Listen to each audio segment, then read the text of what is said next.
আমি যদি হঠাৎ মারা যাই তাহলে তুমি কি করবে? আমি আমি পাগল হয়ে যাব। আরেকটা বিয়ে করবে না তো? পাগল হয়ে গেলে তো মানুষ কত কিছুই করে।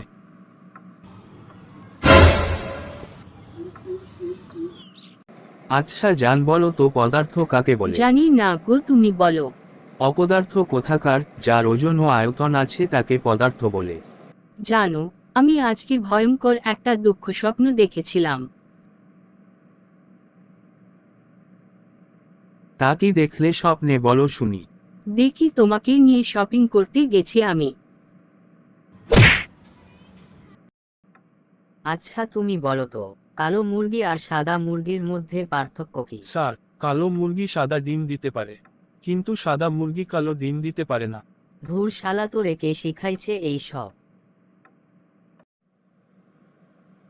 ভিডিওটি সম্পূর্ণ দেখার জন্য আপনাকে অসংখ্য ধন্যবাদ। আরও নতুন নতুন ভিডিও পেতে চ্যানেলটিকে সাবস্ক্রাইব করে রাখুন।